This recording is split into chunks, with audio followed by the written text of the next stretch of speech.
Yeah. My bad. Go ahead. Oh no, you got it, my brother. Yeah, we was talking about this earlier, man. I just caught. I just happened to catch one of Deacon's lives over there with the Sakaris. So they gotta say that Ruth is a Moabite to prove their validation of heathen women and the product thereof, the mixed children. They gotta say that. But Hey, when we get into hold on, Shaw. Hey, the way, the life, and the truth. Hit the link then. If you say Ruth was not an Israelite and let's debate it, we can set that up. If you want to debate on that, brothers don't mind talking to you about that. Oh yeah, we can show a little bit more with it. We could clear that up for you tonight, my brother. But go ahead. Yeah. Hit the link. That's all you got to do is hit the link. Most High bless. Make sure you show your face too, because I gotta make sure I gotta see what you is. Cause I know how y'all like to come on here and be disguising yourself. So you're a Negro, you definitely good. You come on. Even if you're Hispanic, let's show your face though, because y'all be trying to act like y'all somebody y'all not. Yeah. You know what I'm saying? Hey, W. Real quick. In fact, I posted the link in the chat room, Shawsham, about Ruth. Also, remember, Shawsham, we also proved that Bathsheba was of the tribe of Judah. We proved it, right, Shawsham? We proved it. And one more thing.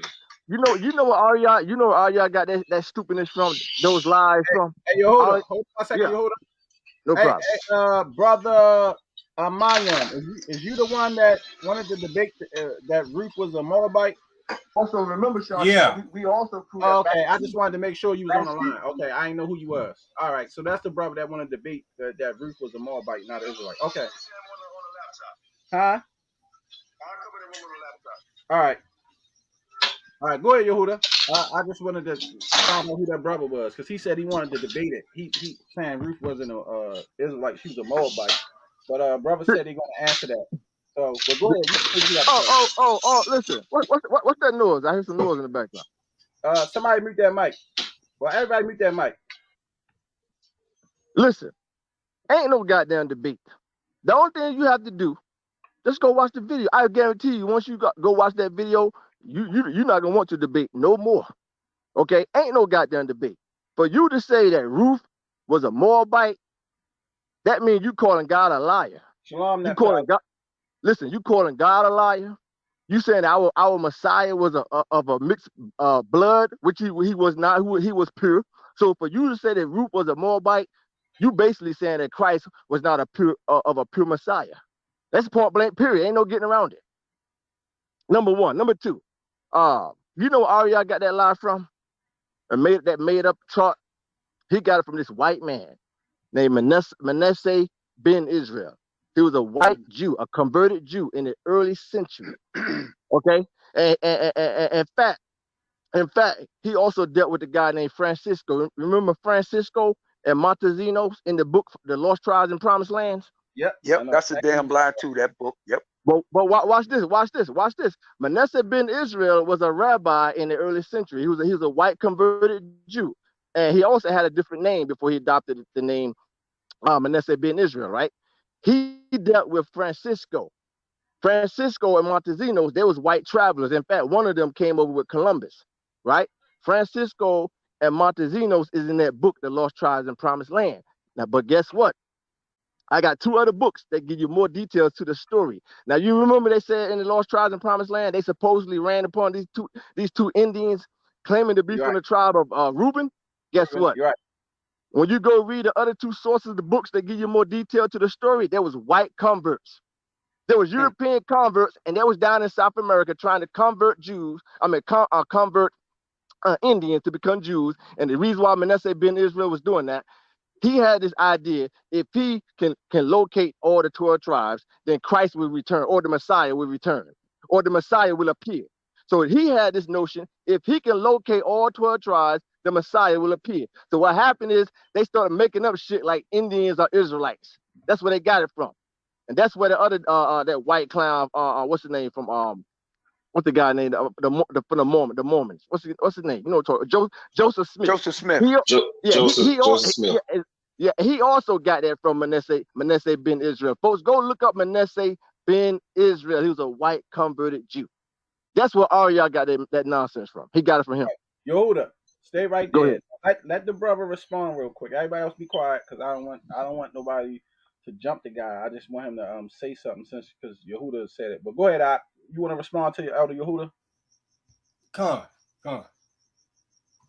Okay. The first thing I want to go to is to Ecclesiasticus chapter 11, verse 7. It says, blame not before thou hast examined the truth. Understand first and then rebuke.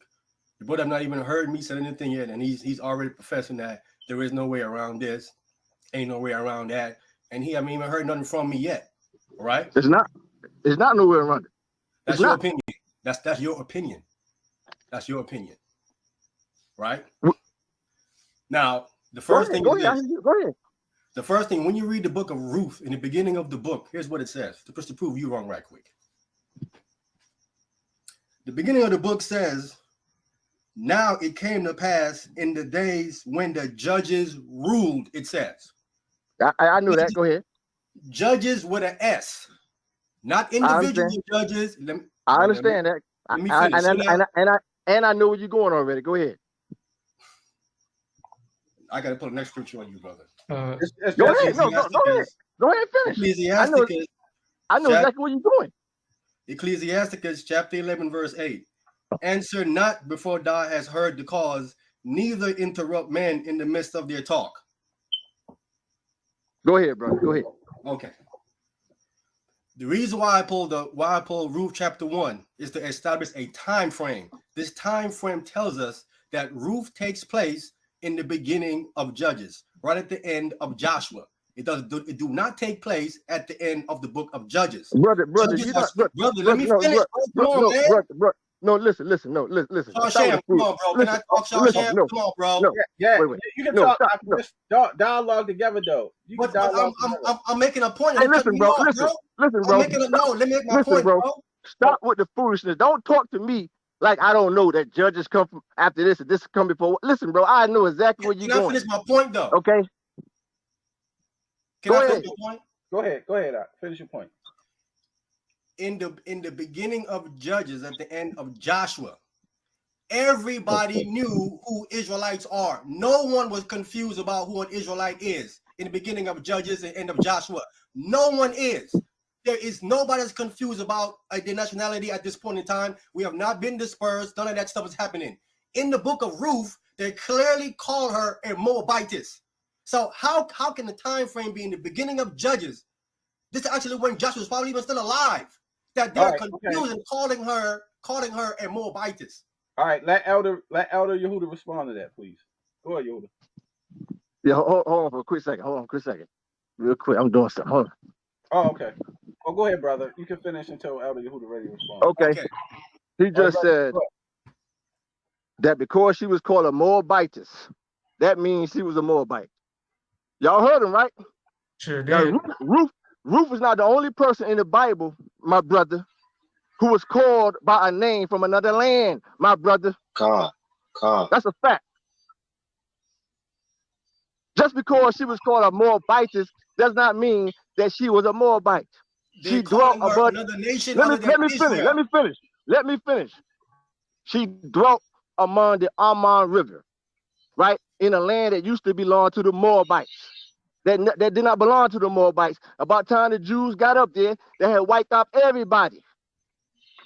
Some 400 years plus later, Ruth was born in the plains of Moab that the Israelites took over. But guess what? God laid down a law and said, whatever land you take over, the name remained the same. So what happened is when they took over the land, the name, the plains of Moab, that used to belong to the Moabites, the name remained the same. That's what happened. But either way, Shashin, I got to go. You know about the plantation. I got to go. Oh, okay. We'll talk later. Shalom. Well, I'll let the other brothers deal with them. Go ahead, Elder Yehuda. All right. Well, I also got a question. In the book of because he at work. So the other brothers, they on. Okay, no problem. Hold on. All right. The other brothers on. So they said they'll deal with it. Willie Bullies and Yavin and Elder Jonathan, if he wants to get some, they can deal with it. I'm gonna just moderate. So go ahead. Come on. So Go ahead, bro. Go ahead, brother. Go ahead. I mean, like I said, what you heard just now is him making an argument that just because someone was called something, that she isn't the only one. And what I'm trying to establish to him is that the time frame, no Israelites are calling no Israelites by another nation. You will not call no Israelite at this time no Moabite, no Ammonite, no Emonite, no Moabitess, no Ammonitis. You're not going to mention them with no other nation in any kind of ite in the beginning of Judges, at the end of Joshua, when Joshua was still alive. In the book of Ruth, they're clearly identifying her as a Moabite from another nation. And in the book, Ruth says, my God's going to be your God. She obviously don't know the Most High. If she's an Israelite, her parents did not raise up. Let me finish. Wait, hold on. Everybody, wait. Let him finish, all right? And then we're going to let one person respond, because I don't want everybody fumbling everybody, then we can't hear it. So let him finish, and then whichever one of y'all want to respond, let me know, and then y'all can go, because I don't want too many people talking. I'm going to be quick. I'm going to be quick so they can respond. I'm going to be quick so they can respond. You know what I'm saying? So all what I'm saying is that is clearly that at this time, every Israelite know who the Most High is, because at this time I can argue that Joshua is probably still alive in the beginning of the book of Judges. They all know who the Most High is. Ruth is clearly saying, my God is going to be your God, telling that to Naomi. She clearly do not have the same God as Naomi. Let them respond. All right. Who want to respond? All right. Now, you said that Ruth didn't know the Most High because you claim she had a different God. Well, first of all, like Elder Yehuda said, Ruth was born 400 years after all the Moabites were wiped off out of the land above the Arnon River. She's called a Moabitess. She's never called a daughter of Moab. There's a very distinction between a Moabitess and a daughter of Moab. A Moabitess is someone who's called after the landmass. The plains of Moab is territory in the land of Reuben that they occupied. They took that land. All the Moabites were killed above the Arnon River. Now, second of all, you went into her talking about Ruth talking about let your God be my God, because you claim she didn't know the Most High, but you have a misunderstanding. In Exodus chapter 22, verse 28, it says, thou shalt not revile the gods, nor curse the rulers of thy people. When it's talking about gods and rulers, it's talking about the judges who ruled during that time when Ruth was alive. Ruth is saying, let your ruler be my ruler. That's what she's saying. You have to you're half right regarding the timeline, but you miss some very key components when Israel came and conquered and took over that land. All the Moabites were dead. They killed them all above the Arnon River. Above the Arnon River. Couldn't have been a Moabite. Right. There were no daughters. Quick? Yeah, go ahead. No. Where we at right now? Where are we all on this broadcast right now? Where are we located? In America. Okay, don't they call us Americans? Right. Black Americans. Indeed. Now we call after a territory called America, but are we Americans? No. She lived in that region, so they called her by the region she lived in. Which is why she said she was a Moabite. Which is why she said he's my kindred. She called Boaz her kindred. That's right. Kindred means race. Salaki, I think the brother, what you just brought out, Yavin, but thou shalt not revel the gods. I don't think he know that, because if he know that there's a big G and a little G that differentiates the gods, then he will understand when when Ruth said, "My God will be your God." I think he'd understand it a little better. But look it up in the Hebrew. Right, the word gods is Elayim, which means rulers, and that's what it means in Hebrew. Talking about the judges of Israel, over Israel. That's why she said, let your ruler, aka your judge, be my judge. Your judge be my judge. Your ruler be my ruler. Right. That's the understanding, brother. Okay. Let me respond to that. Definitely. Let me respond to that. That's again, that's speculation. The brother ain't pulled. He doesn't have nothing to corroborate that. You know what I'm saying? that he can't corroborate that at all. That's just what he's saying, making it say something that it does not say clearly. So in other words, what he's saying to us is that since Ruth is now moving to a different location, what he's saying is that she's telling Naomi is that now the rulers over here in Judah that we're going to, whoever's ruling over here in Judah now, they're going to become my ruler. Is an explanation of what he's trying to pass on, is what she is actually really saying, right? So now she has to specify to Naomi that I'm going to a different country and your ruler over there is going to be my ruler, when that's automatic. If you go to a different country, you have to abide by their rules, by their laws automatically. They ain't got to be mentioned. That making sense that she would even say that to Naomi anyway, when knowing that is automatic. That'll make no sense at all for her to even say that. You know what I'm saying? So, and that's why the first part of the book of Ruth says, when the judges ruled. There's no point to even mention that to Naomi. The judges was ruling, right? So at that point, to me, don't make no sense, because he didn't pull a precept to corroborate, to even to identify that exactly what that is talking about, to corroborate it with Ruth. I'm not saying that it ain't that, but you just saying something. I can say that it means the Most High God too as well. My God can be your God as well. And my last point, I'm standing back. When they refer to a stranger in the book of Ruth, and a stranger, and they use the Hebrew word nakar. There's two Hebrew words for stranger. There is a stranger that's an Israelite. That's a zer. A nakar is a stranger that's a non-Israelite. You can look this up in the Hebrew. She is called a nakar, a stranger that's not an Israelite, according to the text of the Bible. Okay, somebody want to respond to that? There's different etymologies for the word stranger. Like, for instance, if I was to go to, since we're scattered to the four corners of the earth, let's say I was to go to the Eastern Hemisphere, I would be a stranger amongst my kinsmen, my kindred people on that side of the world. They wouldn't know me. I wouldn't know who they were. I would still be considered a stranger. A stranger isn't directly equivalent to a Gentile or a heathen. I'm saying that there's two Hebrew words for stranger, brother. You're not addressing that. She is called by an nakar, a stranger that's not an Israelite, and there's a zer who is a stranger, but that's an Israelite. Why is the Hebrew saying that she is a stranger that's a non-Israelite? The Hebrew is saying this now. You're arguing with the Hebrew text now. And what scripture is this you're bringing out? Ruth, I'll get it for you. Ruth chapter 2. Verse 10. Okay. So can you deal with the fact that she called Boaz her kindred? Can I deal with the fact she called Boaz her kindred? I don't understand the point. What does kindred mean? She's related. Family. You say family, people, our people. That's right. Your race, your nationality. And on top of the fact that we've already established that all the Moabites were killed upon the Arnon River. That's the timeline that cuts the entire argument.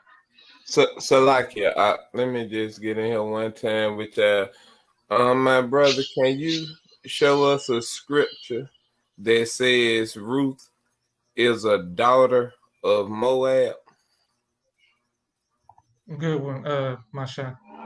Wait a minute. No problem. The Bible specifies. So I want to be clear. That no one has addressed the Hebrew point of her being called a nakar, which is not an Israelite. No one has addressed that point. Now you're going to something else. Actually, okay? No, you skipped over the first point that Yehuda made. I got to look into that. You actually skipped over the first point that Yehuda made, the fact that all the Moabites were killed above the Arnon River, and Reuben occupied that land. You actually skipped over that, and you skipped over Exodus 22, chapter 22, regarding the gods. Thou shalt not regard. Hold on, Yavin. You said it was Ruth chapter 2 and 10, right? Yeah, that's what he said. All right, y'all can continue. I just want to make sure because I'm looking that up right now. Give me a minute. Go ahead. Okay, no, I didn't. I did not skip over. I didn't skip that at no point. My retort to him was that he's making statements and there's nothing to corroborate that. That was my retort to all of that. Okay, so you're saying there's no scripture that shows that all the Moabites were killed above the Arnon River? Is that what you're saying? No, there were Moabites in that particular region that was killed. All of the Moabites was not wiped out. There were still Moabites left. Okay, I'm going to get that in scripture for you. Give me Oh man, come on. That doesn't make any sense. How is that verse saying that every last one? Hold on. Everybody, wait a minute. I gotta see who this is. Somebody just popped in.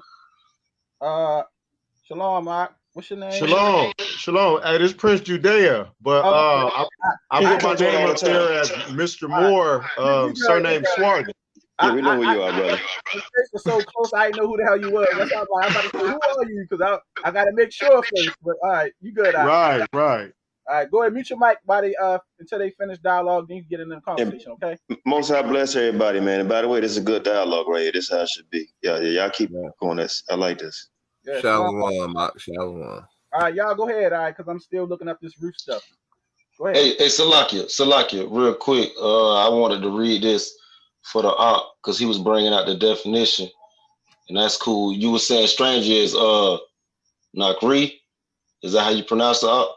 Nakar. And then Ruth 110. Is that what you were saying? No, you said 210, right? 210. All right. Oh, Salakia.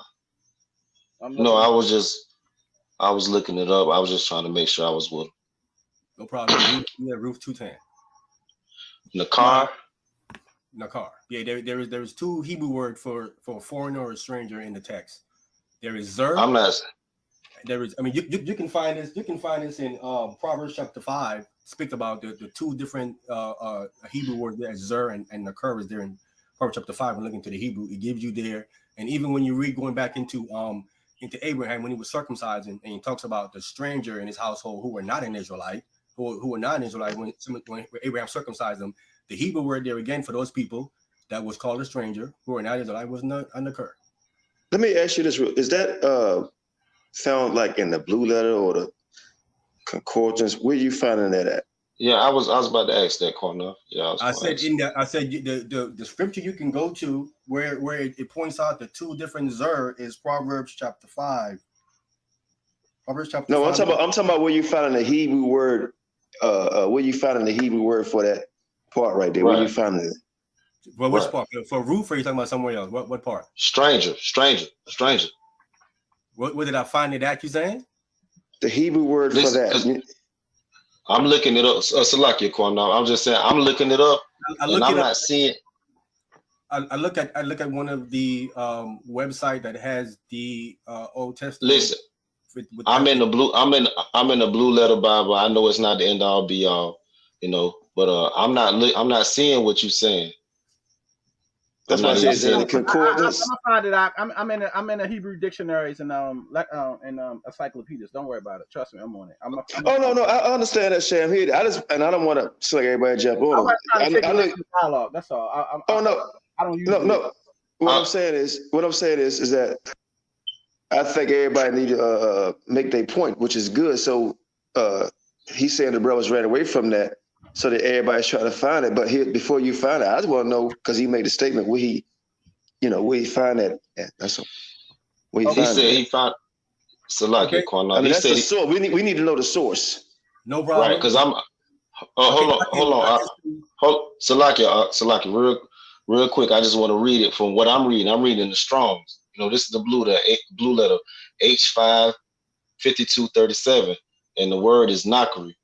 Are pronounced nakri, and it reads is this again that's Strong's H5235, and it says stranger is mentioned 18 times, strange is 17 times, alien 4 times, strange woman 3 times, foreigner 2 times, outlandish 1 time, stranger, foreign, alien, foreigner, foreign woman, holler, unknown or unfamiliar. Strange in a variety of degrees and applications, foreign, non-relative, adulterous, different, wonderful, alien, foreigner, outlandish, strange. So that's what I'm reading for strange just in the blue letter. I know it's not the end all be all, but that's what I'm reading. And your claim as to what, because all of these numerous applications could be applied to Ruth. I mean, it don't say she was a harlot, so we can't give her that one. But it says she was wonderful because she wasn't, moving in guile. She was different. They called her different. So I don't understand what you proving with this. Like we saying the book is holy and it's holy people in the book, set apart people. You including the heathen when it just don't fit the context. Salaki, you got it. Quick Okay, point. Can I say something quick? Just quick point. We dealing with heritage here, right? Now, does Ruth David have the blood of Ruth in him when he was alive? Yes or no? No. Yes. Did not She was his great grandmother. Boaz marry Ruth? Yes or no? Yes. Okay, then now I just said, did David have Ruth's blood? Hey, hold on 1 second, Jonathan. No. Okay, all right. Oh, I'm gonna let you get back in. Mm-hmm. What was the word again? One more time, because I'm at Stranger now in the Hebrew dictionary. I want to know. Nakar. Nakar. Nakar. Nakar. Okay, give me a minute, because I gotta read this now. All right, go ahead. Okay, can I say my point again? Did David have the blood of Ruth in him? Yes or no? No. Yes, he did. Was she part of his lineage? Didn't his great grandfather marry her? Boaz? Yes or no? No. Yes, he did. What? Did you read the book of Ruth? Yes. Okay, then so he did. Now he had her blood in him, right? Through the bloodline. Here's what you missing. Here's what you missing, brother. I'm telling you right now. Well, I'm telling you what you missing there. Okay, then. Now check this out. Wait a minute. Let me tell you what you missing, brother. Hold on 1 second. Let me tell you what you missing, brother. Yeah, go ahead, man. Here's what you missing. When you hang the events of Ruth on a timeline, there is a 450-year gap at the end of Ruth until you get to Jesse. The lineage is unrecorded for 450 years. It's unrecorded at all. Because I know you probably don't do timeline and hang things on timeline, but I do. If you hang it on a timeline and check it, I already established that Ruth begins in the beginning of Judges. We know Judges was at least 250 years with Judges, and Paul tells us in Acts, I think he said 450 years you had Judges. Paul tells us in the book of Acts, the 13th chapter. So if Ruth takes place at the beginning of the book of Judges, and you have 450 years of Judges before you even get into David, and then the lineage just stops right there at Obed, and it's unrecorded for 450 years, that shows you there what the Most High is doing. He's cleaning up the bloodline like he did in Egypt when Israel had to marry some strange women, and he cleared the blood up before they brought him out of Egypt, but there was still a mixed multitude left that he did not fully clear it up. That's what happened in the same thing in the Roof. That's what you're missing, brother. But yo, check this. Did Boaz know the law? Boaz was a mamzer. Boaz was a mamzer. His mother was the woman that hid the spies. What's her name again? I'm forgetting the name slipping my mind. His mother was the woman that hid the 2 spies. She was a Canaanite. His mother was, I'm forgetting her name, but anyway, you know what I'm talking about. That was his mother. So he's a mamzer. Boaz is a mamzer.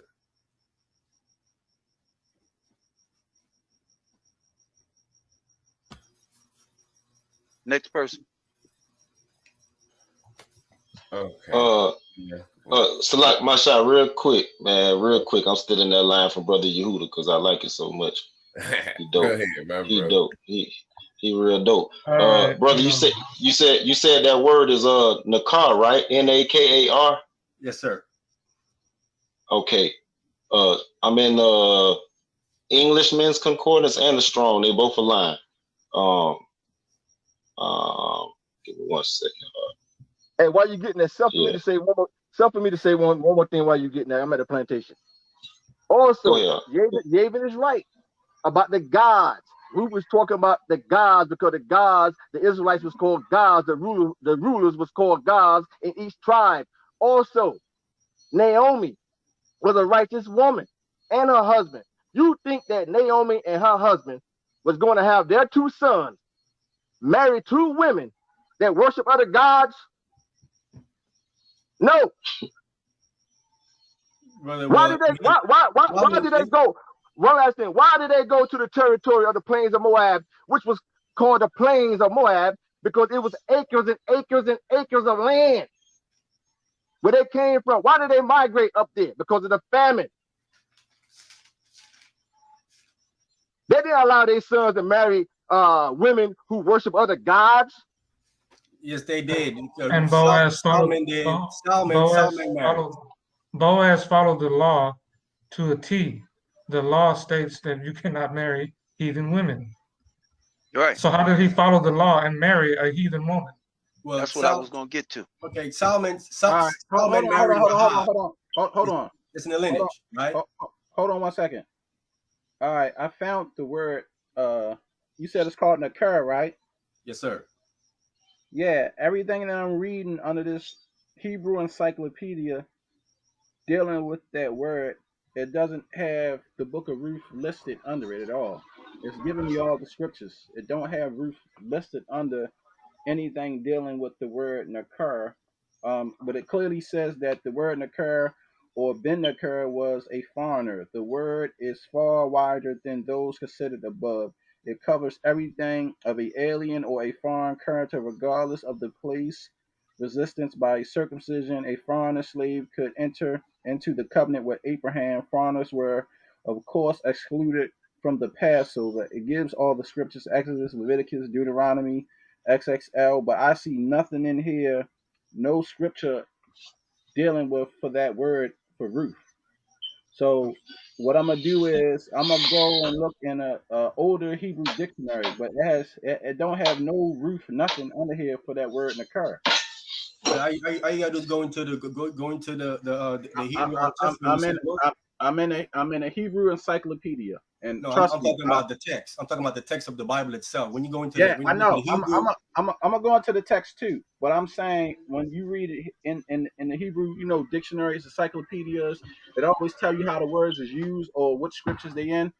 Now I'm not going to say it's not there, but I'm saying here, as far as they saying her, and if it was using for her to be a foreigner, it's not listed here. That's what I'm saying. But I'm gonna check in another book because I always cross-reference about 4 or 5 books. So I'm gonna look at another book, but it's not here in this book. I'm telling you, it's for Ruth under nakar. Hey, let's let Rashad, because Rashad was saying something. Yehuda jumped in real quick, then the brother Sham. Let Rashad finish up what he's about to say real quick. Oh, I was just gonna tell him, I got it. Like, I'm dealing with the strong, so I mean, I know, like I said, it's not the end all be all, but it sounds like you dealing with something pretty similar, right? Right? For me? Yeah. No, not you, Sham. The brother.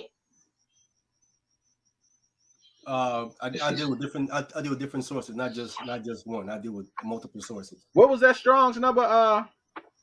5234 nakar. Okay. Original. It's part of a speech verb transliteration. Nakar definition: to regard or recognize.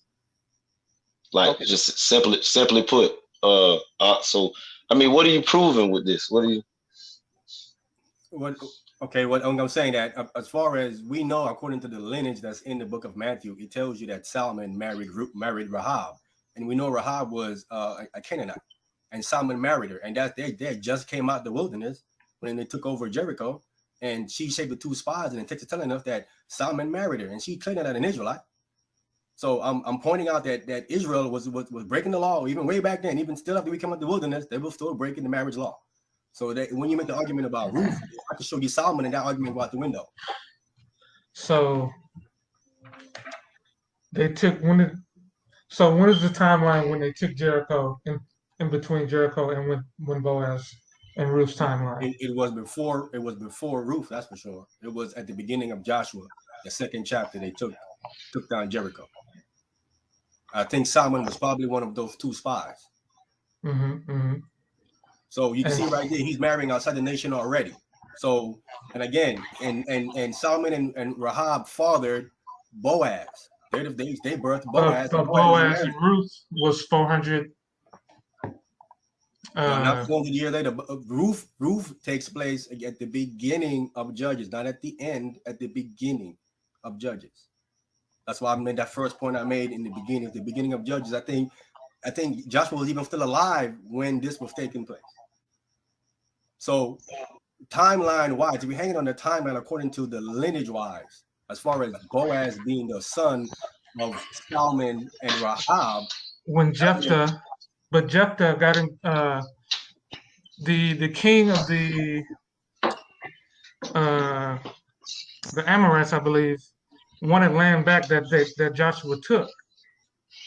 And this was 300 some years later. No, this Ruth takes place way before that. Ruth takes place in the beginning of Judges, brother, not at the end. That was my first point I made. That's why timeline is very important for you understanding what the book is saying. Right, which is why, according to when they came and conquered the land, they killed all the Moabites above the Arnon River. That's the very first thing that you skipped over. So how would Ruth be a Moabite by blood, a daughter of Moab, if all the Moabites were killed? Because obviously some Moabites came back into the land. No, it's not speculation. It says that, let's get it in the scripture. Moabites below the Arnon River. But the plains of Moab is above the Arnon River, with the line that Reuben occupied. So you're saying that Moabites couldn't cross over the Arnon River? No, the Bible, that's not up for speculation. The Bible said that every man, woman, and child was killed above the Arnon River. Okay, I'm saying, my retort is that, are you saying that Moabites couldn't have crossed the Arnon River? I'm saying what the Bible says. I'm saying what the Bible says. The plains of Moab, Reuben occupied that land. They took that land. That was Reuben's land. I got you. And Ruth, no problem. And Ruth was born 300 something years later in that land. Now, for you to say that there's some 100 years later. No, hold on. Do not interrupt the man in the speech. For you to say that some Moabites probably have crossed to help push your doctrine, you're going off based on your own interpretation. Because if we can't read that in scripture, you cannot say that happened. But we can read that all the Moabites were killed off the land above the Arnon River. We can read that verbatim in scripture. Well, listen. What we should do. Let's let him read that, because that's where the heat started. So let's go to a scripture you talk about, Yavin. Go ahead, brother. Go ahead, brother. You go ahead and speak while Yavin get that scripture he was talking about. Okay. What I was saying is that the Hebrew text of the book of Ruth identifies her as a non-Israelite using the word nakir. So that is proof that obviously non-Israelites from below the Arnon River migrated up into their land, because that was originally their land given to them by the Most High. I'm not arguing that the text does say that they had killed out the Moabites. I think it was the giants. I think the giants had went over there. I think it was Og or Bashan, one of them, went over there, and they had took that land from the Moabites and killed out the Moabites, and then Israel came there and Israel took their land. I'm sorry. I have a question. I'm sorry. Because I jumped in late on this, so please forgive me. So is a Moabite to you an Asian person, black person? I'm not sure. I've not done the complete research on it to make a statement and say if they're Chinese or Japanese right now.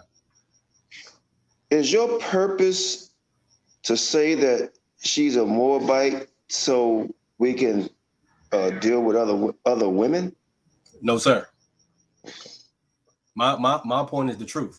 The Hebrew text bears that she's not an Israelite. Now, I didn't say that and try to be that could be taken trying to be disrespectful. I wasn't saying that, because I know there's a lot of people they would say that.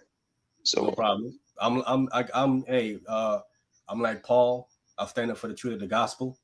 I understand the gospel to be the entire Old Testament.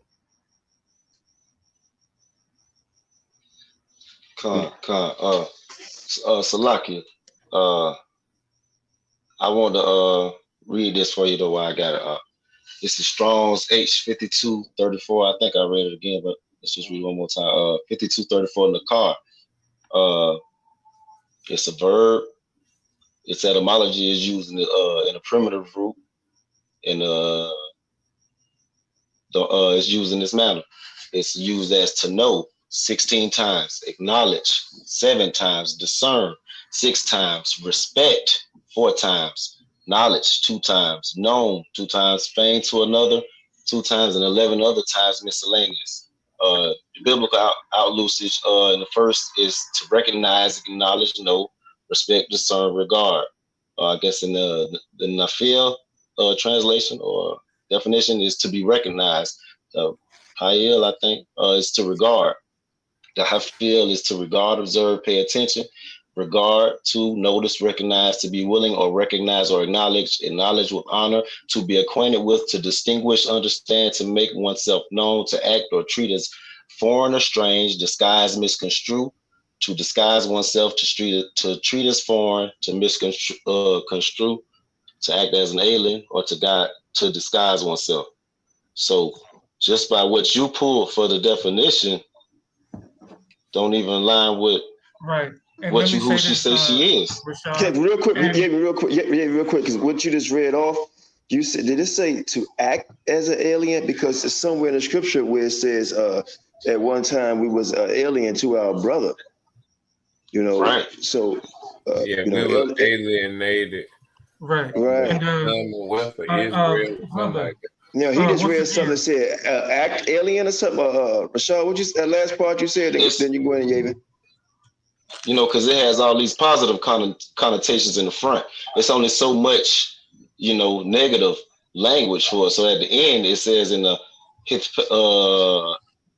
Nafal outline A, to disguise oneself, to treat as foreign, to misconstrue, to act as an alien, or to disguise oneself. Stop. That to act as an alien and to disguise themselves, that's very powerful right there.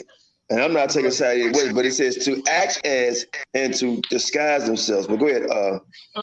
So basically, brother, no, it is incorrect because Ruth was born 300 years later. Your timeline is off because Jephthah, when one of the aggressors came against Israel, he was asking why are they coming with issues when they had already took that land 300 years previously. So Ruth was born 300 and something years later. So that means Boaz's mother was not the Canaanite woman that they had came into the land when they took Jericho. So no, that's a lie. Okay, so wait a minute. So what you're doing, you're arguing with Matthew, the first chapter. No, timeline. Your timeline is off. No, your timeline have to be because how can Matthew says that Salmon marries Rahab? We know Salmon came out the wilderness. So you saying 350 years later he had Boaz? What you saying? He didn't even live that long. That wouldn't make any sense, brother. The timeline have to be wrong. Okay, that wouldn't make no sense. He came out the wilderness. Salmon did. Check it for yourself, brother. Isban, Elon, Abdon. Let's see. And Samuel had been judges after Jephthah. Joshua's in till the end of Samuel, at least 400 years has elapsed.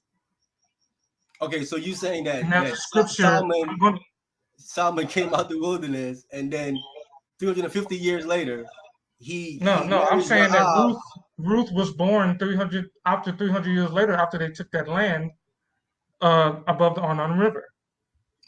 Brother, the brother earlier, Yehuda, agreed that we agree that Ruth take place in the beginning of Judges. You obviously no.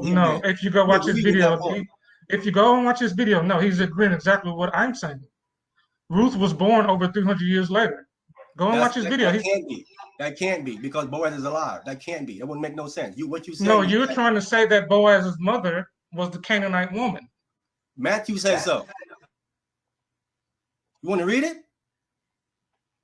Let's right now. Go ahead. Chronicles say so. I can read it out the Chronicles and in my book of Matthew. They prove you wrong. Go ahead.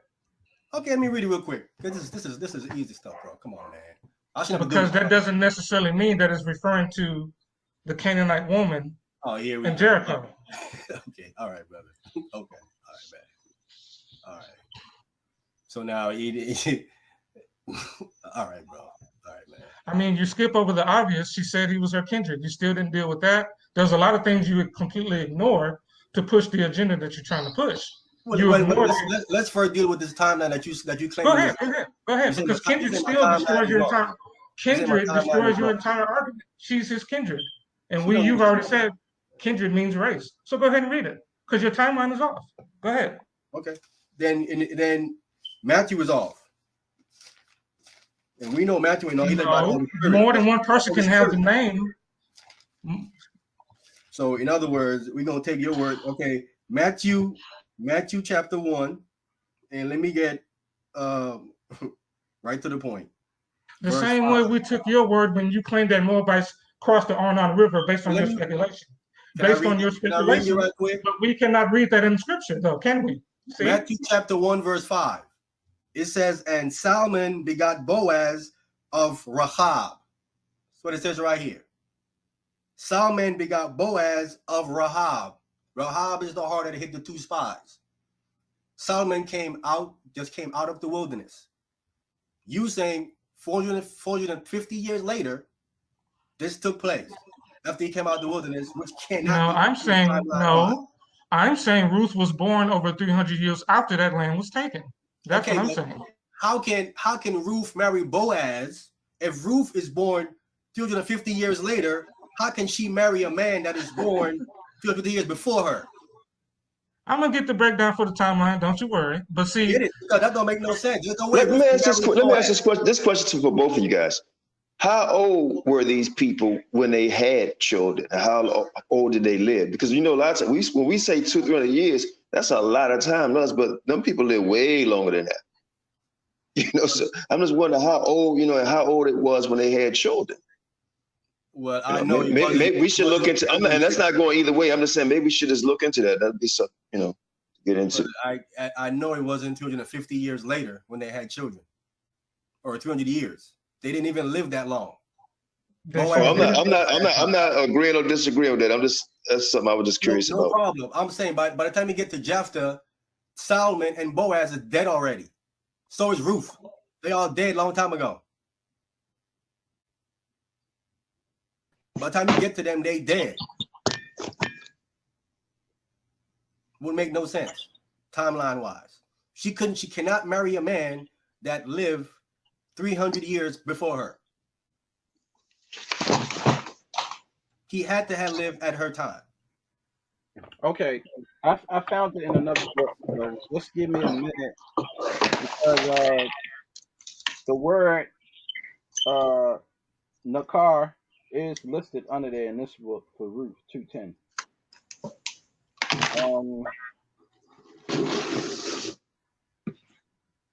So they got 3 words listed for it. They got Strong's in these books. These are older books. They don't make these no more.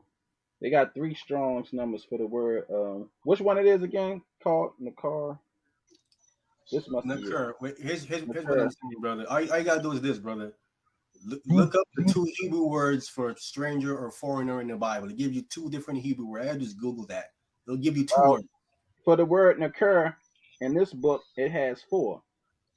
54:21, 54:23, 54:24, and 54:25. And these are books they don't make no more. These are called the Complete Biblical Library of the Hebrew Dictionaries. So this is not Blue Letter. That's what I'm trying to tell you. Mm-hmm. So just give me a minute because I still have to look. Take your time, brother. No problem. All right, I found some of my notes. Jephthah, one of the judges of Israel, asked the aggressors against Israel why they are ranking up issues settled through possession after 300 years. Therefore, there is evidence that from Joshua, the first judge of Israel, to the time of Jephthah, 300 years had elapsed. To cite the Bible, Isban, Elon, Abdon, Philistines, and Samson, Eli, and Samuel had been judges after Jephthah. Therefore, from Joshua's end till the end of Samuel, at least 400 years had elapsed. David was preceded by Saul, though David was a son-in-law contemporary of Saul. So working backwards, David's father was Jesse, Jesse's was Obed, Obed's was Boaz, and Salmon was Boaz, father whose wife was bearing a name called Rachab. These 4 progenitors of David couldn't have spanned from Joshua's time, as the harlot Rahab was a contemporary of Joshua for at least the last 10 years of Joshua, who is reported to have lived for 110 years. So Rahab, the harlot of Jericho, couldn't have been the same Rahab, who was the mother of Boaz. It's the timeline. Your timeline is misconstrued. And Elder Yehuda's video will break it down. And he uses it through scripture. Your timeline is off.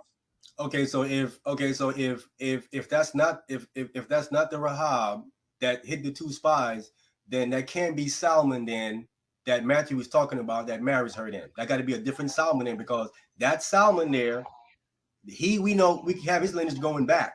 His father, Nasan, was a captain in the wilderness when you read Numbers chapter 2. He was one of the captains in there. His father was. So we have the timeline there given that his father died in the wilderness, Nasan. He has Salmon, who comes right out the wilderness. So you saying that then that Solomon there that Matthew is lining up in the lineage can't be that Solomon there, because you're claiming that the one that he marries, Rahab, isn't the Rahab back then when they are contemporaries. Solomon and Rahab are contemporaries. That's showing you if Rahab is in, then Solomon is your argument, the loophole that you're trying to use is still not strong enough, because for one, Ruth called Boaz her kindred. She called him her kindred. And she was born above the plains of Moab, above the Arnon River, where all the Moabites, the daughters of Moab, all the Moabites were killed. That destroys your argument, because that's the very first thing that happened. Hold on. That was the very first thing that happened when they went into the land. They killed all the Moabites above the Arnon River. So where are these Moabites you're talking about? And for you to say that some Moabites crossed the Arnon River, you're gonna have to prove that with scripture. You can't just go off your own private interpretation. Let me jump in real quick to keep them y'all was digging on the timeline. So can the brother go into what you was talking about over the plains and kindred? Can you talk about that a little bit, since they was talking about the other part? Deal with the kindred and plains of Moab. You talking to me or the other brother? No, I'm talking to the other brother, because y'all was dealing with the Hebrew word and all this other stuff. So I want to know, can he kind of like answer the question you just asked him about the kindred and plains of Moab? The kindred, she married Nilan. She married an Israelite man that had migrated over there into that area. Nilan, that's how she's kindred to Boaz, because she married into the family. She married I'm thinking his name is Nilan or something like his name is. She married him. That's how she became kindred into the family, and they was exercising the Levirate law to raise up children to someone that has a brother that has died, and it goes off into, if there isn't a brother, then it goes on to the next of kindred and the next of kin, and it goes down so on and so forth. So that's why that was mentioned, to address that part. To address the part of in the plains of Moab, the reason why I'm saying is that Moabites below the Arnon River migrated up is because the Hebrew text of Ruth is identifying her and specifying the Hebrew word nakir, which when you see that word used, it's always used of a non-Israelite stranger. And there's another Hebrew word used for an Israelite that's called a stranger, and it's a zer. I'm giving you both words. And the scripture you can look at Proverbs chapter 5, where the one is mentioned there in the Kur, and then Proverbs chapter 2, verse 16 mentioned the zer. So you see two different Hebrew words that's translated as stranger. In the context, clearly it's telling you that one is an apostate Israelite, and the other one is clearly a non-Israelite by blood. Salakia, if I may speak for just a minute, brothers and sisters. Shalom. Go ahead, brother. Shalom. What's up, Ak? What's interesting, and then, well, for the record, I do believe that Ruth is not an Israelite, but it's some interesting things that Brother Yavin been bringing out, where I've been reasoning with the brothers and reasoning with Brother Ben Yehuda on this particular topic. I wanted to talk about the word Gentile because I came across a definition in a dictionary that was from 1878, and it mentioned the word Gentiles with an S, and it showed it to be the Hebrew word goy, right? Which, if I'm not mistaken, believes a non-Israelite almost certainly, right? And the first part of the definition talked about how it was applicable to Israelites. So the dictionary that I had in my phone, the powers that be made it kind of hard for me to download it again. So I actually found the physical book, and I have the name of the whole book. But even when it's referring to a stranger or even a heathen, I did find a dictionary that mentioned the word goy, and it talked about how it can be applicable to Israelites. That was literally the first part of the definition. So there are some sources that point to the fact that even Goy, and it doesn't always have to be Helen or Hellenista. Sometimes Goy could still be talking about Israel too. Before I'm gonna let you finish, but can you, if you can, mention the name of them books? Oh yeah, give me right now. I got them written. I got them written down, Elder. Give me 1 second. As soon as I find this little notepad, I got it written down, the actual name. Sure. All right. But I also wanted to say too that if I'm not mistaken, does the Bible call Ruth a virtuous woman? Well, I got a Hebrew dictionary in my hand from the 1800s right now, and what I'm reading under the word the core, it says unknown or strange. And then when you go right under it, it says to recognize, know, to favor. Then it says Ruth. It says propose that he would know her in the way of all people as his wife. Woman recognize the character of the guest better than man. And the court does not know him personally. He married her but did not touch her. Thou shalt not favor him if he is thy friend.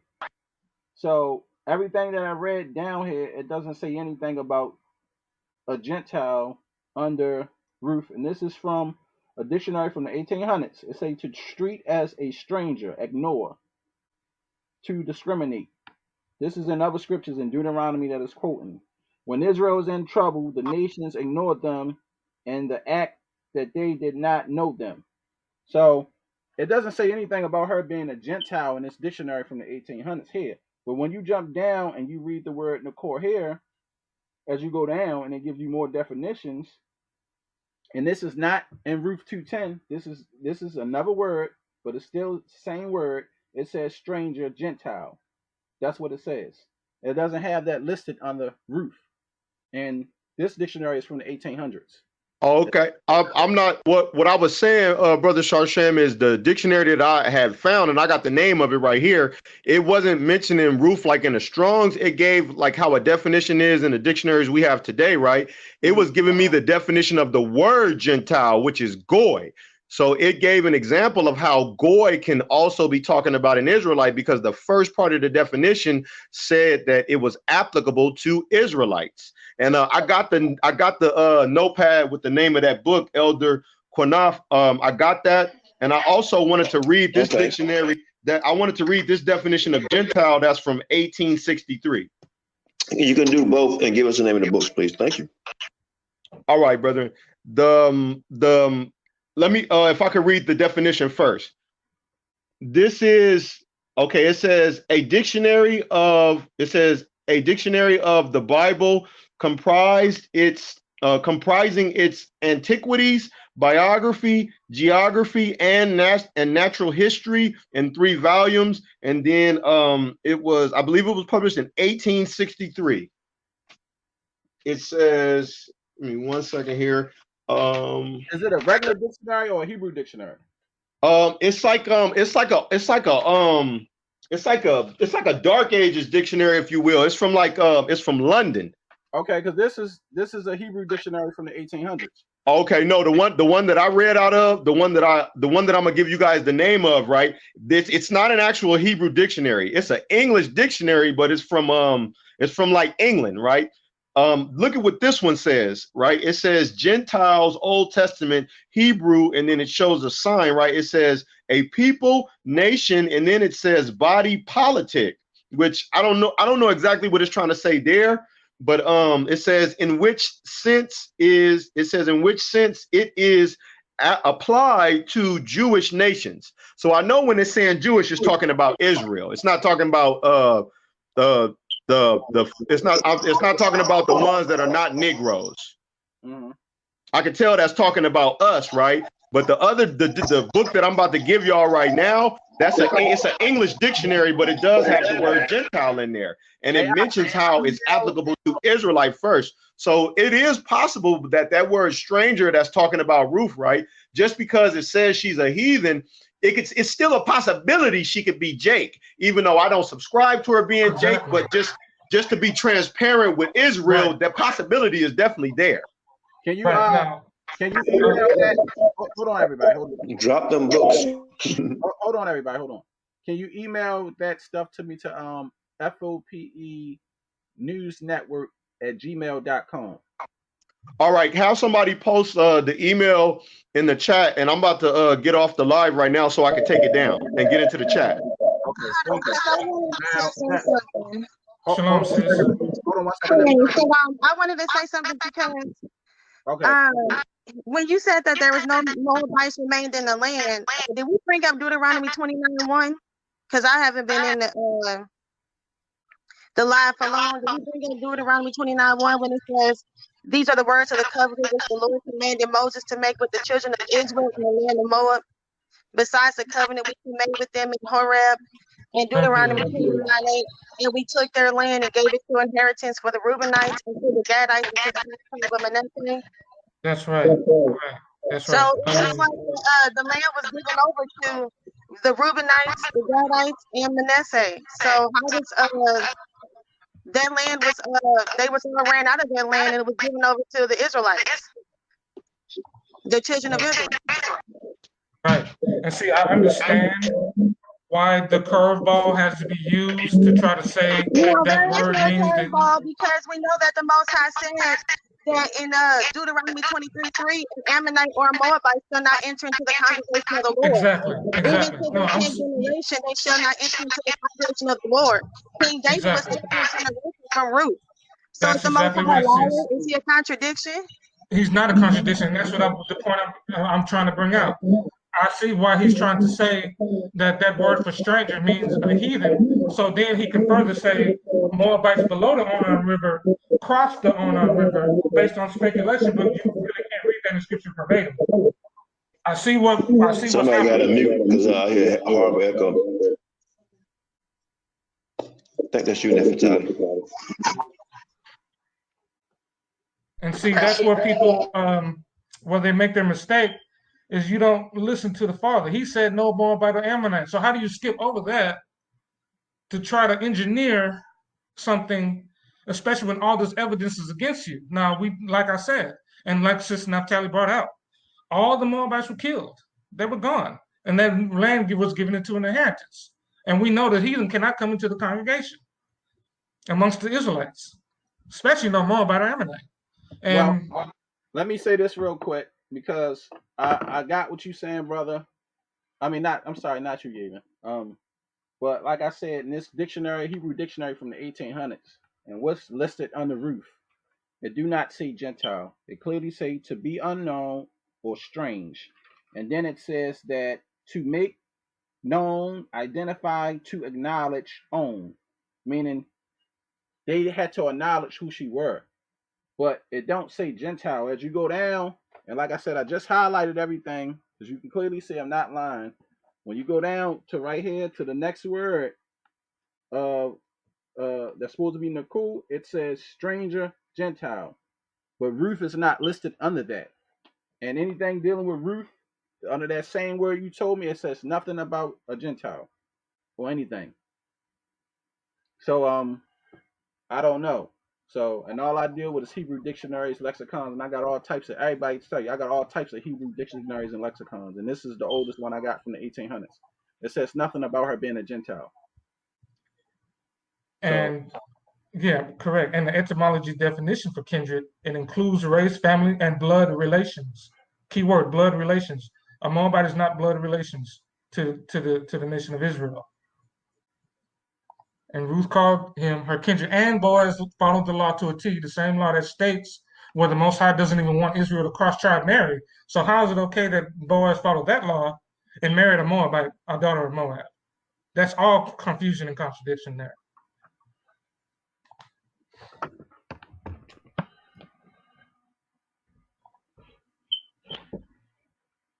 Ak, you want to respond? Oh, Khan, I just want to make sure the brother, I don't want to want people to hear everybody's point. You know what I'm saying? So again, my point is very simple: is that the Hebrew text is identifying her as a non-Israelite by using the Hebrew word nakir, and there's another Hebrew word to call a stranger that's an Israelite, and that's a zer. But it does not use that Hebrew word to identify Ruth. Ruth is identified by the other Hebrew word, which is for a non-Israelite. Now, I understand that you have not found it. No, I just read it to you. I just found the word in the 1800 Hebrew dictionary. What Ruth is under? It says stranger, unknown. It don't say nothing about Gentile. That's what I'm trying to tell you. In the modern dictionaries that they upgraded and changed, the other one, let me see if this is it. Because the other one where I found Nakir, it didn't say anything about him. This one, it says Nakir says to regard, to recognize, to disguise. That's it. It don't say, and then as you go down, you can read it. You see it here? Hold on. Because that's where I highlighted the Ruth stuff in this Hebrew dictionary.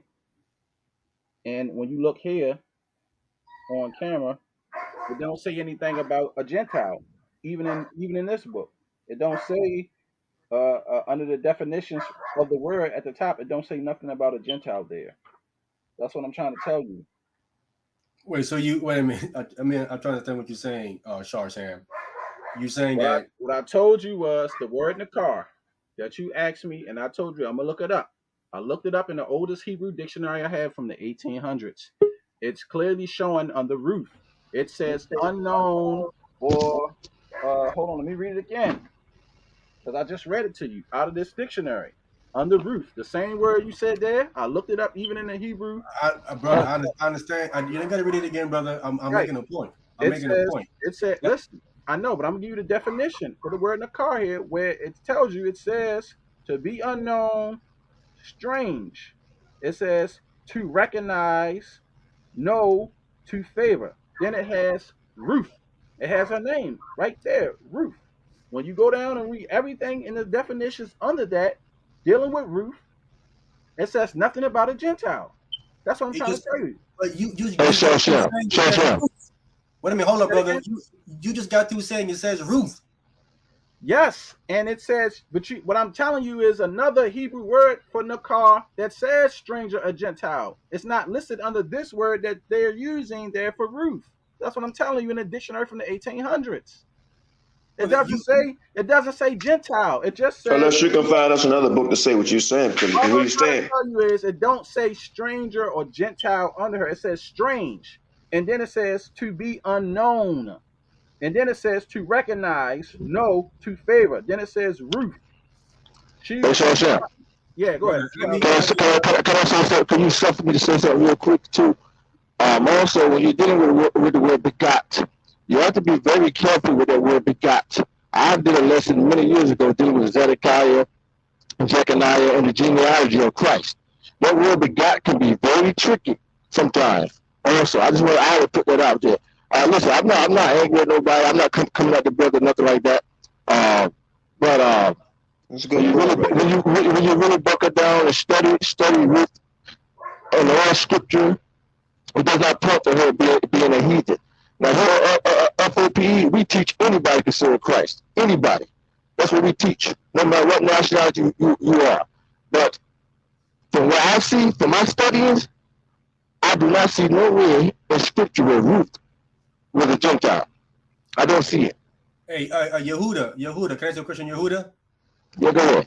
Yehuda, do you agree? I think, if I remember correct, I think what we did agree on was that the events in Ruth took place in the beginning of Judges. Was that correct? Do we agree on that? Well, it says in the book of Ruth, it took place when the judges ruled. It says when the judges ruled. I agree with that. That's what it says. I can't argue what it says. It says when the judges ruled. That's what it says. Okay, I'm saying that because earlier I was telling the brother that me and you agreed on that, and he said no, you didn't agree on me with that. So I'm confirming to him that you do agree with me that Ruth began in the beginning of Judges, and he was claiming you don't agree with that. No. Let me elaborate. What I said is it took place when the judges ruled. It doesn't mean it started at the beginning. It doesn't necessarily mean that. It do say that when they ruled. It's like As Americans, we lived in a time when the presidents ruled, right? But we don't know exactly when the judges. We know that she was born at the time when the judges ruled. It doesn't say, or the beginning or the end or whatever. It just said, what it said. It said this took place when the judges ruled. Your mic too close to you, Huda. Oh, okay. All right, I gotta go. Shalom. Okay, shalom. Okay. And I was saying in Yehuda's breakdown, he shows where she was born over 300 years later in the plains of Moab, in the territory that Ruth occupied. Okay, let me say this real fast. So, like I said, right, now I got 2 books, 2 witnesses. One from the 1800s. This was done later. This one is the Biblical Complete Library of the Hebrew, right? This one is Nakor. It says foreign, strange. It says the same word here, stranger, Gentile. This is in 2 different books that's telling you the stranger and the Gentile is listed under 5425. Whatever, I guess this is a strong number for these books because they changed them over the years. So when it's listed under this, Ruth's name is not mentioned under here. Ruth 2:10 is not even under this where it's mentioned in foreigner or stranger or Gentile where it says in the Hebrew dictionaries. That's what I'm trying to tell you. The other word, when you saying that they're using it as stranger in the English, that's not necessarily meaning stranger. That word could have been unknown or made unknown because when I'm reading the definition here, it's speaking about, it says here, he made, hold on, let me find it. Okay, it says right here, under where the word Nakor for Ruth, it say, my name was unknown and thou hast made me known amongst thy creatures. That's not talking about Ruth. That's talking about another scriptures that supposedly be in Genesis. That's what I'm trying to tell you. It was meaning she was unknown or not known, and he was unknown to her. It wasn't that she wasn't a Israelite. Exactly. And it's not saying that she was a Gentile or a heathen because the word that they use, it's not listed under here. So I go off face value of the oldest Hebrew books, and this Hebrew dictionary here is from the 1800s, and it's not listed there. I'm sorry, it don't say it's stranger. It don't say it says strange, but it don't say Gentile. It says to be unknown. And okay, brother, here's my retort to that. So we know from the text itself. Let's go to the text right quick. The text, when you read it, I'm reading it out the text. Hold on, let me get my. What I'm saying, the text clearly tells us when they asked about it, they said who she was. Yeah, but they knew who she was. When you read certain words in the English, you got to remember certain words is inserted in scriptures. This is why same thing why people was confused about, is this scripture saying rape? And that's not really meaning that. Certain words is inserted certain places in the Bible where it's really not shouldn't be there. They just use a word, or they thought that this word was good for at that time, because you gotta remember the King James Bible was written in Old English, and when you're dealing with Old English, we dealing with copies of the word, especially in the Old Testament, because it was redid in the Masoretic text. Okay, and you got to remember everything was translated. Most of the books was translated out of the ancient tongue with no critics, no vowel points.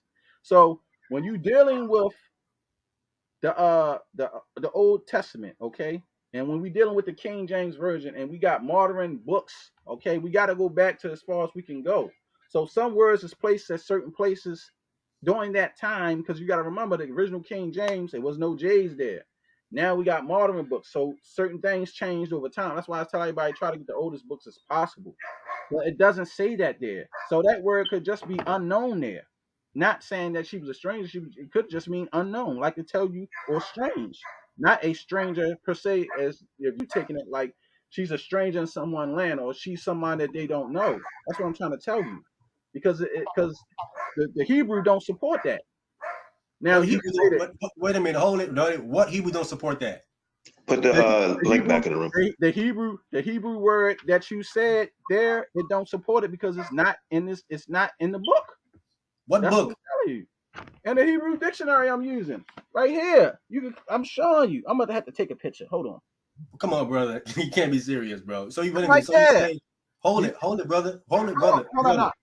No. What I'm gonna do is Here's my question to you. Wait a minute, hold on. Here's a question to you. And I'm gonna blow it up on the screen so you can see it for yourself.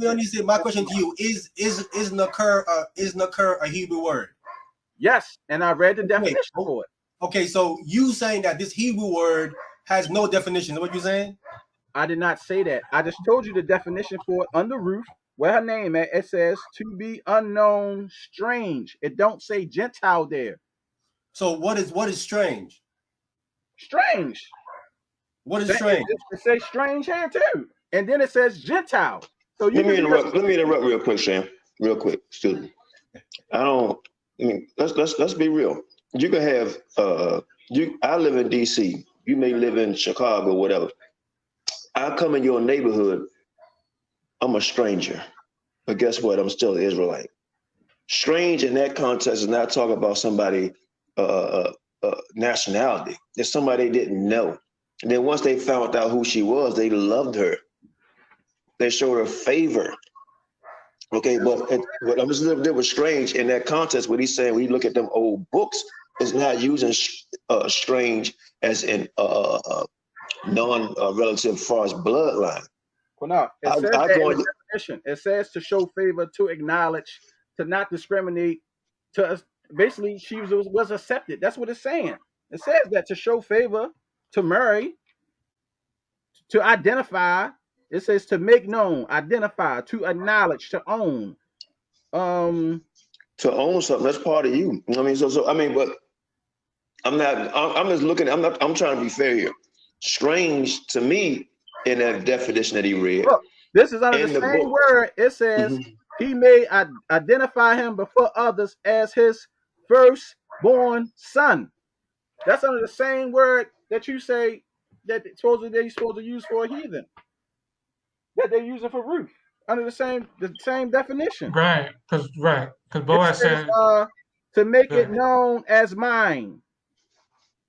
Beginning with whom does the Lord acknowledge his share, claim as his with Jacob. That's what I'm trying to tell you. This is a dictionary from the 1800s. Oh, don't support it. I'm not lying to you. Brother, can that dictionary be wrong? Let's start there. Let's start something simple. Yes, it can. Yes, it can. But my brother, for real, like the Most High clearly said that the Most High clearly said that he would not allow a Moabite in into the 10th generation. What's that about? Okay, sister, if you understand Hebrew, right? That the word there that said Moabite is in the masculine form, not feminine form, masculine form, right? Is it not? I'm trying to see what you're trying to say about this. I'm saying it's targeting male. You kind of lost credibility when you said that dictionary could be wrong. Just like you tried to use your own interpretation, saying that some Moabites crossed the Onon River to support your doctrine.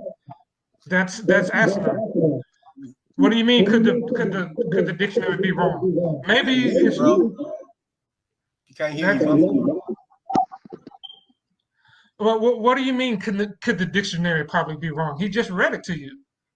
So if it's not saying what you're saying, then that means what you're trying to insinuate on the terminology of it is wrong. He just read it. Sham brought up and said that they'd be adding stuff to the text. Stuff is added in and taken away. That's the argument he was making. A certain things added and taken away. So I'm just asking him to say, as if you're adding to the text, because the text says what it says. The Most High said for no Moabites to enter. It says that Ruth was with her kinsmen. It said that the land that was the Moab was given unto the Israelites. So I don't know the children of Israel. I don't understand what the problem is with the way that the word has definitely, the Most High has definitely clearly pronounced his word about how he felt about the Moabites. Here's the problem. It's not up for debate with that. Here's the problem. You're assuming that the Israelites. No, that's projection. No, you're projecting at this point. What you're doing is projecting because you've assumed twice. Let him finish though, y'all. Mute up real. Let him finish real quick. All right, come. Go ahead. Yeah, you've been assuming this whole time. We're not assuming anything. The word is black and white. It says what it said. It said it's just a law too. This is a law. He said that they should not come into the 10th generation. It also said that he gave the land to the children of Israel as an inheritance. So we know that that land was given over to the Israelites. So that's not up for debate. Also, it says that Ruth was with her kinsmen. So I don't know what else needs to be deciphered there. It says it plainly, black and white. And I mean, and then the thing is that, and then let's continue on to the 10th generation. David is only 3rd generation, and then Solomon was in the temple as well. So all of that will make the Most High a walking contradiction, and it's unless he makes concessions for his laws, like he doesn't uphold his laws, statutes, and commandments that he tells us to uphold. So all of that just is limiting the Most High, and is limiting his word and his ability to preserve his word, as well as his ability to preserve the bloodline to Christ. Like, I mean, you're saying a lot of things here. And So like you sis, I just want to let me back off you real quick. I don't know how long y'all plan on being here, but we can let Shasham cut the lights off real quick. Everybody get edified real quick. Numbers 25 and 1. Could somebody get that for me? No, I got it for you. Let me grab it. All right, thank you. And then to get the witness to that, can somebody get Tobit chapter 4, verse 12? All right. You better not say precept over here. We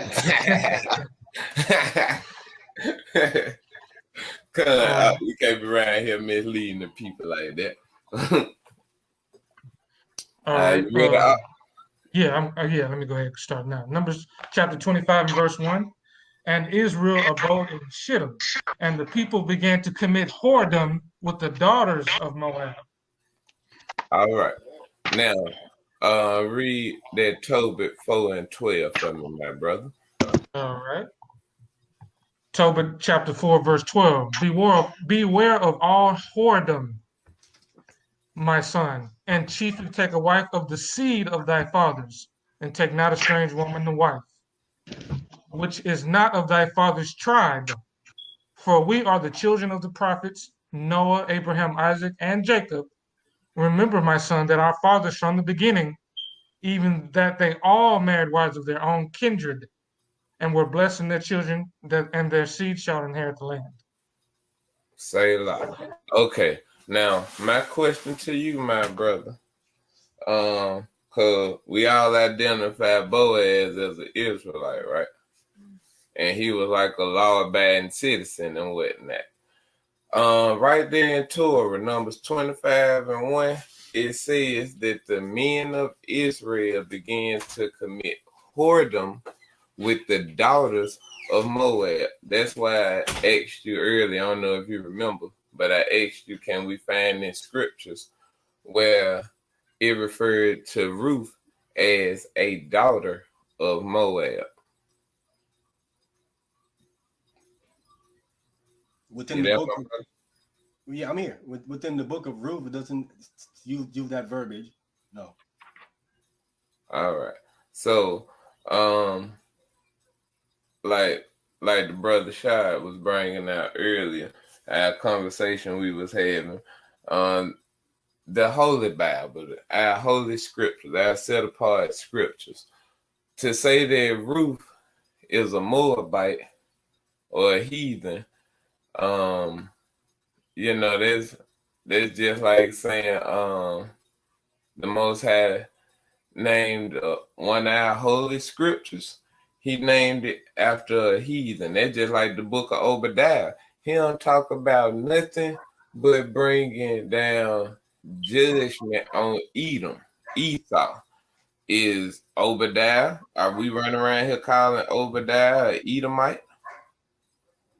I ain't never heard nobody call Obadiah Esau. But that's the same. That's how I perceive the thing to be. It's like, why would the Most High name one of our holy scriptures after a heathen? But right there in Numbers 25 and 1, my brother, the men of Israel was committing whoredom with the daughters of Moab. You know, if we can't find any scripture about Ruth was a daughter of Moab, it's safe to say that she is a Israelite that was dwelling in the land of Moab, right along with her children. And let me back off that. See, Tobit 4:12 is so profound because it really breaks down everything.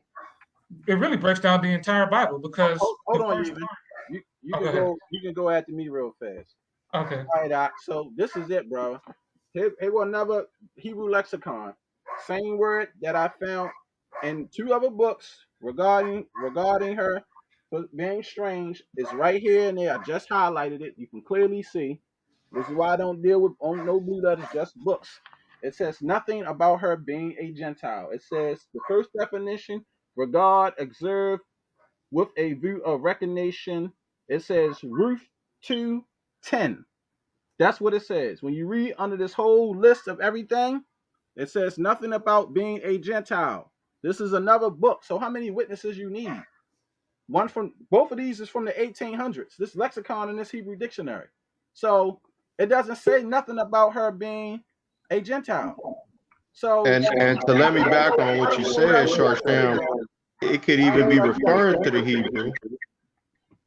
So like to let me back on what you said, Sharsham, it could even be goy in the Hebrew, and it could still be talking about an Israelite, because there are some definitions of Gentile that mention how the word goy could still apply to an Israelite. So even though my position is Ruth is not an Israelite, I wanted to say it's a few things that really stand out that may persuade me to maybe believe otherwise, because look at what Ruth chapter 3 and verse 11 says. It says, and now my daughter, fear not, I will do to thee all that requirest, for all the city of my people doest know that thou art a virtuous woman, right? So when you go into the definition, just a quick definition of what virtuous means, the similar words to that definition are blameless and clean. So you got to definitely deal with the fact that the word virtuous is mentioned with her, and the Most High doesn't deal with uncleanness. Right, but you said the word acquired, right? It says require it. Right. Now here, when you read the definition, the same word that he says is used for stranger, it says to regard, to recognize, know, to be acquired with. Right. So wow, that's in the Hebrew. What I'm just reading says nothing about Gentile or nothing about stranger. I ain't making this shit up because I got the lot. Be quiet with. Let me say this. That's the definition.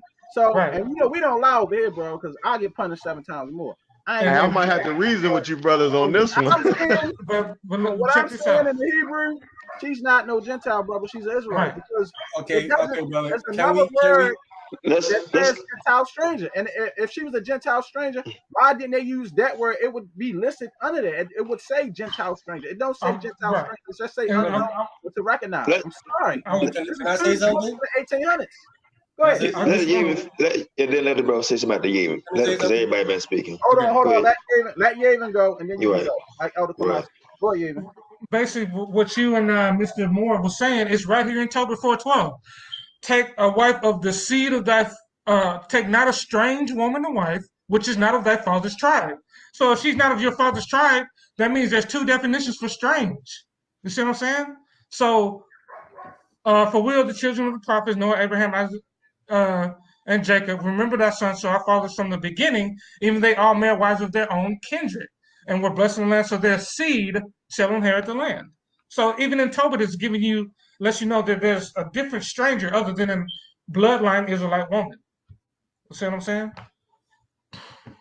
Okay, can I let the brother get a little bit of time, because everybody been, so let the brother get, go ahead, bro. Okay, can I share my screen? Go ahead. All right.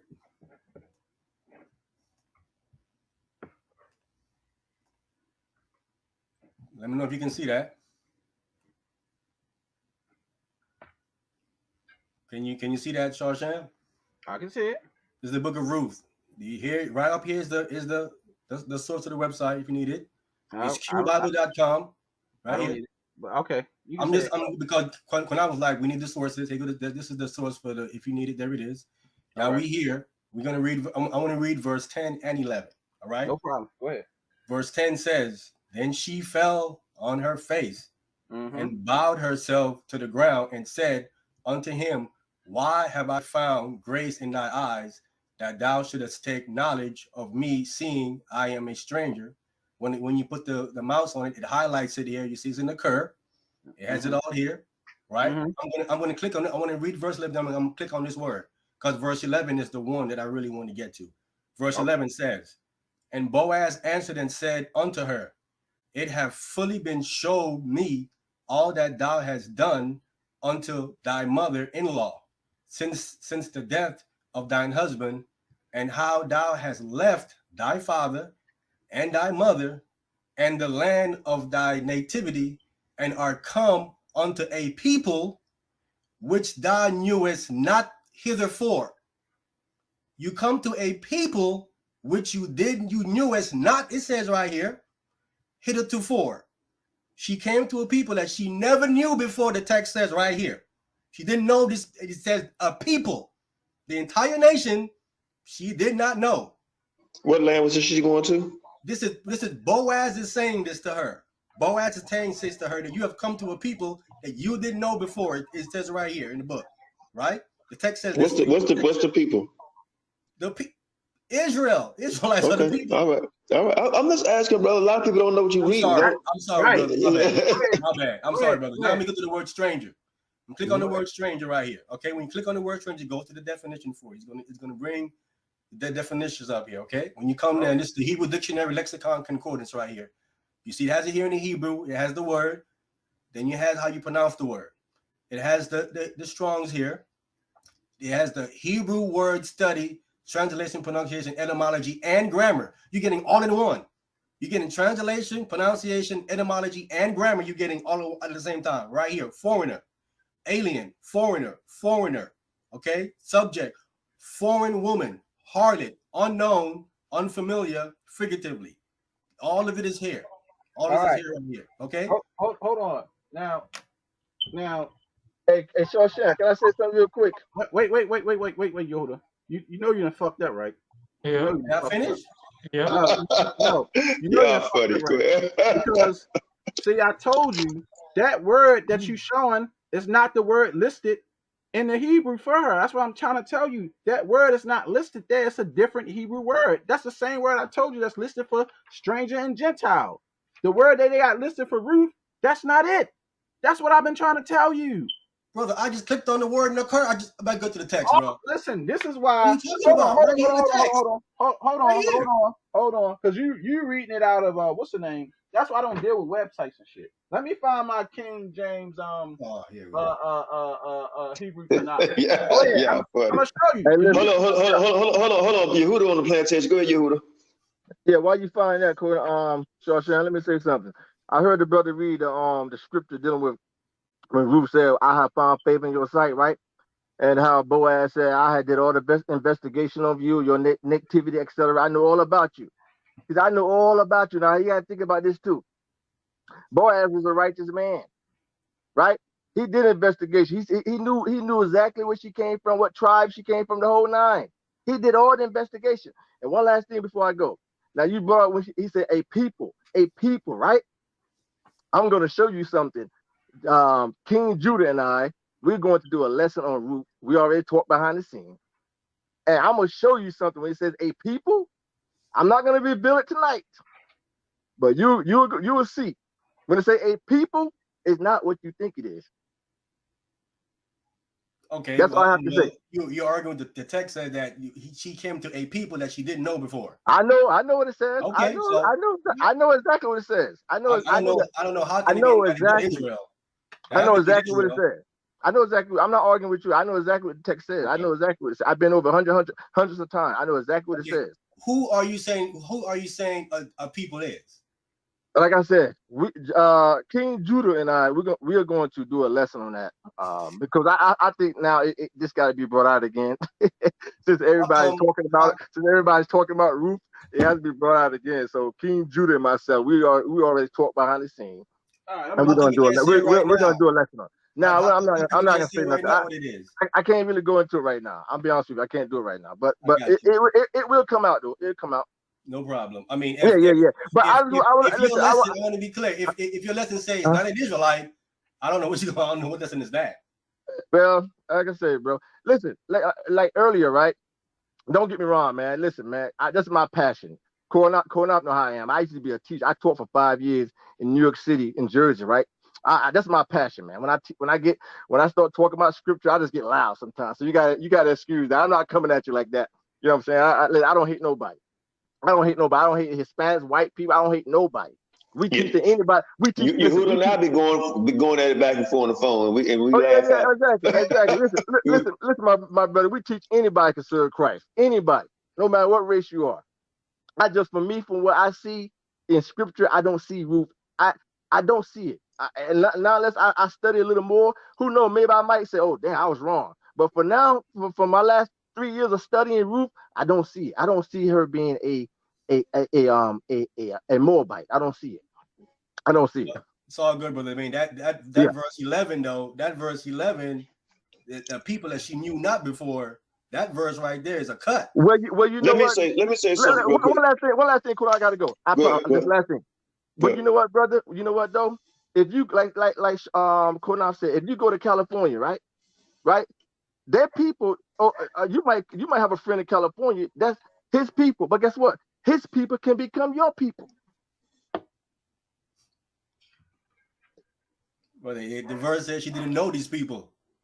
So I understand. Let me say something real quick. Yeah, I gotta go. We talk later. Grace and peace to my brother. Grace and peace. I gotta go. Shalom. The English language, brother, LIVE spells what? Says what? Live, whatever I want to pronounce it. No, it's not how you pronounce it. It's how you use it in a sentence. Spelled the same way. Strange is how you use it in a sentence. Right? This is why we're having a contradiction, because it's words how they're being used in a sentence. If I just say two, right, it's how I use it in a sentence. TWO, TOTOO. You know what I mean? No problem. Oh my. My only question to you, I need. Can someone explain what the verse is saying? Wait a minute. I'm almost done. Because I don't think the sister Nefertali question got asked or answered by anybody, actually, not just you. When the scriptures say a Moabite 10th generation congregation came into the congregation to after the 10th generation, then what does that say about Ruth to you? What's going on? I mean, it sounds like a contradiction. Can you explain what she meant by that? What that scripture means to you? Definitely. Sure. First of all, the first thing I wanted to mention is that Israel was not keeping the law. Let's just start there. I mean, people read that verse. People read that verse and they're. Can I finish? People assume whenever you're reading anything in the law, like Israel was law-abiding citizen, and Israel has been breaking the law since they got the law. They've been breaking it, and to this day they're still breaking it. So it isn't like you reading the law and they're all keeping it. Can I interrupt you for a second? Because I can show you something else. In that line, with Tamar, Tamar and Judah, okay? Tamar and Judah. What happened with that relationship? Whose children were chosen between the relationship? Judah had married a Canaanite woman, right? He married a Canaanite woman. He had 3 sons. 2 sons died. He had 1 son that was born through him with marriage through his wife. Whose children were accepted? The children between Tamar and him, who she was supposedly a harlot. Those children were accepted because Tamar was a Hebrew Israelite woman. We can also find it with Moses. Moses' children were not accepted into the kingdom. Whose children were accepted?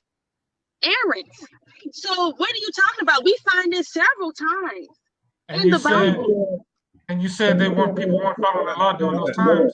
But Boaz followed the law. Hey, brother, But I'm Boaz, leaving, bro. Listen, I'm Boaz leaving, bro, followed the because laws. I'm leaving because obviously I'm not getting the same respect I'm giving. I'm giving the same Yeah, respect, and I'm not getting it. You know what I'm I was saying? about to say, let the brother go ahead and I'm say something, fine, because we got brother. 4 or 5. But this is the third time I've been cut off. I'm not getting the same respect. Hold on, brother. I'm straightening it out now. Okay, you're correct, because you got more people speaking than you, right? So I said let the brother go for like 3, 4, 5 minutes, man, because we all have been talking question after question. I think the frustration is if somebody asks a question, they want a direct answer like you want, and they don't feel like they may be getting it, you know. But I digress. Go ahead. You got the floor. Go ahead. Okay, brother. I was answering the sister question when I was cut off. You know what I'm saying? I get the first thing I said, when you read in the law, people is assuming that Israel is keeping it, which is an error. They was not keeping it. And for corroboration, I brought up Salmon, that Salmon married Rahab, the Canaanite, which he wasn't supposed to marry. And I'm bringing to the timeline is at the same time we see an Israelite not keeping the law of marriage because he married outside the nation. So I'm making statements, and I'm bringing corroboration for my statements, not just making a statement, but bringing scriptures to corroborate it. The second thing is that when you look at that word Moab, therefore a Moabite should not enter into the congregation of the Lord. If you study Hebrew is masculine and feminine. The word, the Moabite word there is masculine, so it's targeting the male. Anyone can argue and say, well, it's the entire nation, but all I'm saying, my argument is that for that is targeting the males of that nation of people, and not necessarily the woman. Hold on. Oh, wait a minute. Wait a minute now. So in essence, we can marry any other race of people other than an Israelite woman? No, sir. I'm not that's saying what you know. That's what you actually. Well, that's what I mean. To me, that's what you just said. You said it was masculine, and it's talking about the males, but it's not talking about the females. The males can't enter in, but the female can enter in of another nation. Here's what I'm saying that, Kunal. Here's what I'm saying that, Kunal. Mm-hmm. You have Moses giving an order to the men in the army and tell them that when you go to war against your enemies and you see a woman there that's nice and she's a virgin and you want her, he telling them you can take her. She's not an Israelite. He telling them you can take her and bring her back to her house. Then the law goes off into her paring her nails and mourning her. Okay, but I don't want to go down this rabbit hole because you're digging a hole to like me deeper and deeper. But I don't think it's pertaining to. I don't want to get into the war aspect of it because you talking about the law. What about the part where it says we're not to give our sons and not to give our sons and our daughters over to them? So we don't supposed to give our sons over to them, but you're saying we can let heathens come into the congregation, but then you're saying it has to be only in war. So what war was it?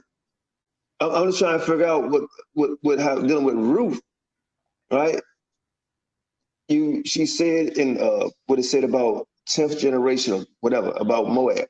You went into masculine, feminine, all that. That's to me, it's just not adding up on what the scripture says. It says that plain without even going into the Hebrew. And then when you went to Hebrew, you saying masculine, only the males can't enter, but the women can. So are women not good enough? That's all I digress on that, bro. You go ahead and then let Nefertari come in because that's her question. All right, brother, man. I'm done, bro. I'm done, bro. Okay, great. Thanks for coming on. No problem. Thank you. Thanks for having me, bro. Thanks for having me. All right. Mm-hmm. Yeah, I just wanted to